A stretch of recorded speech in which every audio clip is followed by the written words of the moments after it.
Hello दोस्तों, आज मैं लेके आई हूँ आपके लिए एक राजा की कहानी। कहानी का शीर्षक है सीख जो जीवन बदल दे। एक रामधन नाम के राजा थे।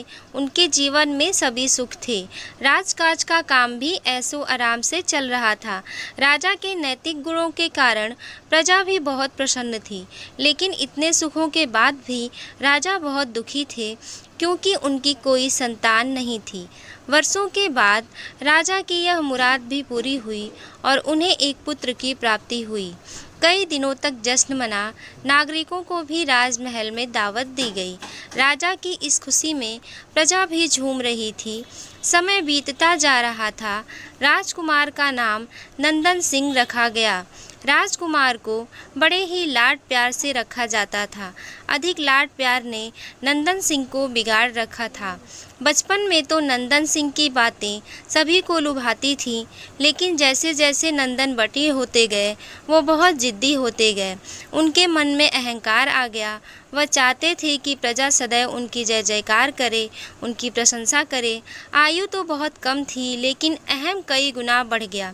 मंत्री ने सुझाव दिया कि राजकुमार को उचित मार्गदर्शन की जरूरत है। आप उन्हें गुरु राधा गुप्त के आश्रम में भेज दीजिए। राजा को यह बात पसंद आई। उन्होंने नंदन को गुरु जी के आश्रम में भेज दिया। अगले दिन राजा अपने पुत्र के साथ गुरु जी के आश्रम पहुँचे। राजा ने गुरु जी से सारी बात बताई और महल वापस लौट गए। अगले दिन सुबह गुरुजी ने नंदन को भिक्षा मांगकर खाने को कहा, जिसे सुनकर नंदन ने साफ इनकार कर दिया। गुरुजी ने कहा, अगर पेट भरना है तो भिक्षा मांगनी पड़ेगी। भिक्षा का समय शाम तक ही है। नंदन अपनी अकड़ में गुरु की बात नहीं मानी और शाम होते होते उन्हें भूख लगने लगी, लेकिन उन्हें खाने को नहीं मिला। दूसरे दिन उन्होंने भिक्षा मांगनी शुरू कर दी। शुरुआत में तो उनके बोल के कारण उन्हें कोई भिक्षा नहीं देता, लेकिन गुरुकुल में सभी के साथ बैठने से आधा पेट भोजन मिल जाता था। धीरे धीरे उन्हें मीठे बोल का महत्व समझ आने लगा। करीब 1 महीने बाद नंदन को भरपेट भोजन मिला, जिसके बाद उनमें बहुत परिवर्तन आए। एक दिन नंदन गुरु के साथ सैर पर गए। रास्ते में गुरु ने नंदन को कहा कि तुम बहुत बुद्धिमान हो और तुम में बहुत अधिक ऊर्जा है। तुम्हें सही दिशा का उपयोग करना चाहिए। गुरु नंदन को बाग में लेकर गए, जहाँ बहुत सुंदर सुंदर फूल तथा फल लगे थे। गुरु ने नंदन से राजा के लिए एक गुलाब का फूल तोड़ने को कहा।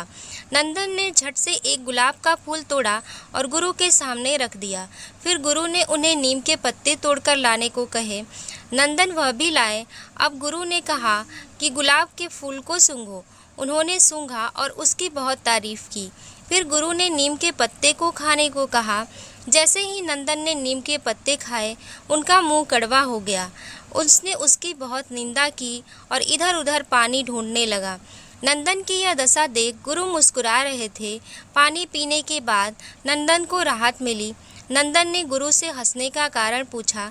तब गुरु ने कहा कि जिस तरह से गुलाब की सुगंध तुम्हें अच्छी लगी तो तुमने उसे सूंघा, और नीम कड़वी लगी तो उसे थूक दिया, उसी प्रकार प्रजा को भी तुम्हारे गुण अच्छे लगेंगे तो तुम्हें प्रशंसा मिलेगी, और तुम उनके साथ दुर्व्यवहार करोगे तो उनसे प्रशंसा की उम्मीद कैसे करोगे।